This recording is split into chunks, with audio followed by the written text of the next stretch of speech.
Et alors, j'ai un message fort à passer à tout le monde.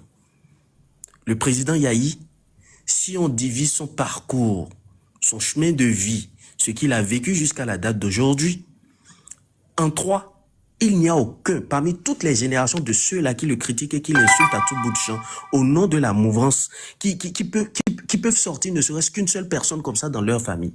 Être président, vous savez ce que c'est? Être président. Genre, toi seul comme ça, on te sort parmi 12 millions d'habitants. Et tu as été élu président une première fois, une deuxième fois. Vous pensez que c'est du gâteau? Essayez d'être délégué dans vos quartiers, vous allez comprendre. Essayez d'être responsable d'amphi, vous allez comprendre. Un président n'est pas un chiffon. Ne laissons pas l'idéologie ou les positions faire en sorte que vous manquez de respect à un président.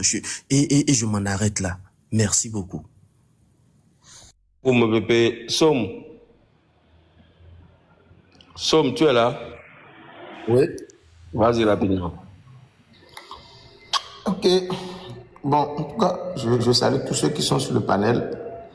Et puis, j'ai bien aimé le rappel que tu viens de faire. En fait, nous, au blé, il y a longtemps, c'est depuis 2019 qu'on a tous trébuché. C'est ce qui s'est passé en 2019 qui continue jusqu'à aujourd'hui. Mais moi, il y a deux choses sur lesquelles moi, je ne suis pas d'accord. Moi, je ne suis pas d'accord quand on accuse les démocrates. Parce qu'à aucun moment, ils n'ont eu tort. C'est quoi le tort? Le tort, c'est d'avoir fait confiance au système et d'avoir fait confiance et d'avoir voulu aller aux élections. Ça, c'est pas un tort, ça. Maintenant, comment vous avez 28 députés? Vous ne pouvez pas faire confiance à vos 28 députés. Mais non, ils ont fait ce qu'ils pouvaient. Ils ont su garder la barque, la maison jusqu'au bout. C'est une seule personne qui s'est levée pour remettre tout ça là en cause. Donc, ce n'est pas du tout la faute des démocrates. Les démocrates n'ont pas de tort. Le tort, la seule personne qui a du tort, c'est Sodino. C'est lui seul qui est responsable de tout ce qui s'est passé. Maintenant, moi, nous connaissons le visage d'un trait parmi eux. Sinon, qui est Sodino, bien sûr. Sinon, quand on va rentrer en profondeur... Non, il n'y a pas de rentrer en profondeur. Moi, j'aime pas ça. Il y a plusieurs traits parmi eux. Plusieurs. Attends, laisse-moi parler. Moi, je parle des faits. Moi, je parle de l'existant. Je ne veux pas aller dans le truc là. Et l'existant, quand je prends l'existant de ce qu'on voit, celui qui a tort là, on sait celui qui a créé tout ce bois là, c'est Sodino. Maintenant, l'autre existant qu'on a, c'est que depuis 2019, il y a toujours eu un moyen par lequel les gens ont exclu, ont empêché d'autres personnes d'aller aux élections. Ça aussi, c'est de l'existence, ça aussi, c'est un fait.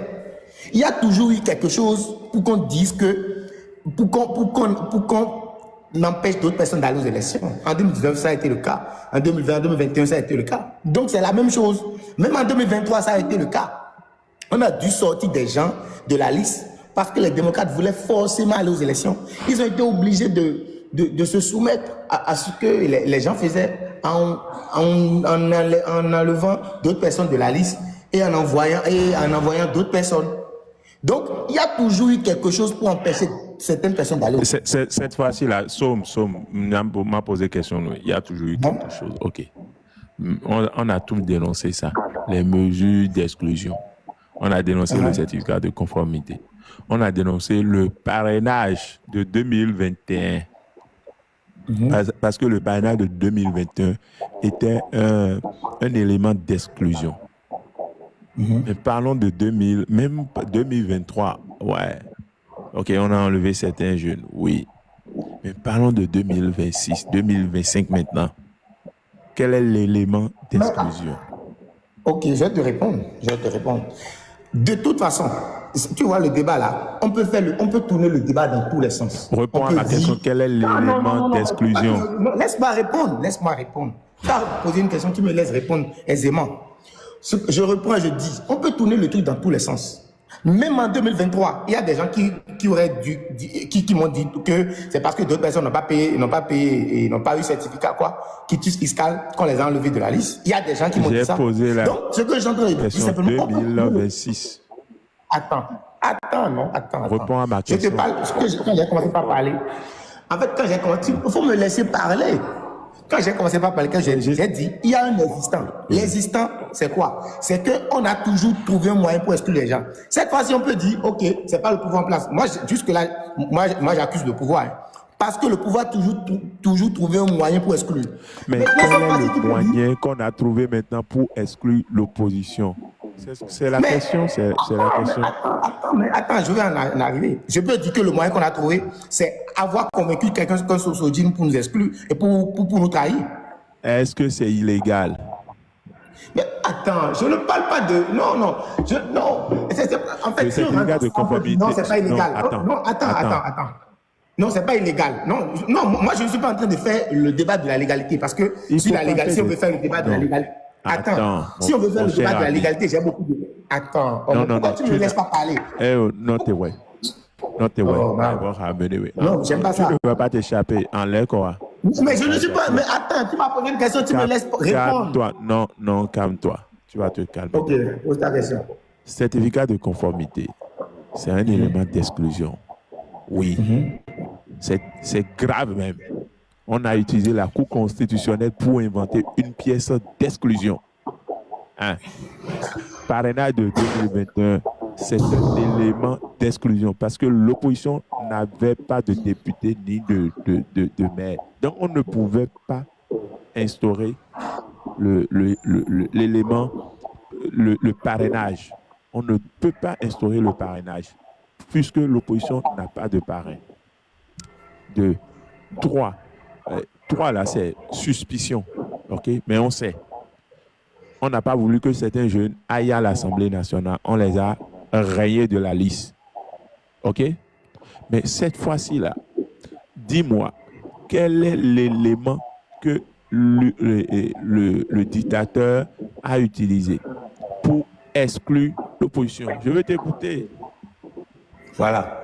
Tu vois tout ce que tu as aligné là, comme certificat et comme moyen d'exclusion là.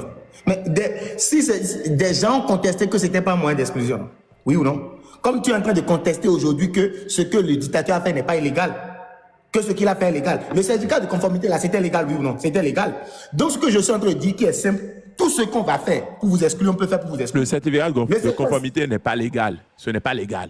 Attends. Le certificat de conformité, ce n'est pas légal. Attends. La Cour ce n'est pas parce que la Cour constitutionnelle, ce n'est pas parce que la Cour constitutionnelle a pris une décision que c'est déjà légal. Juste comme, oui, voilà, c'est ce que je voulais te dire. Laisse-moi parler. Tu as parlé. Je t'ai écouté, laisse-moi parler. La Cour constitutionnelle, qu'on le veuille ou pas. Quelqu'un a posé la question, le dictateur, c'est qui, s'il vous plaît? C'est Patrice Talon. Attends. C'est le président Patrice Talon. C'est lui.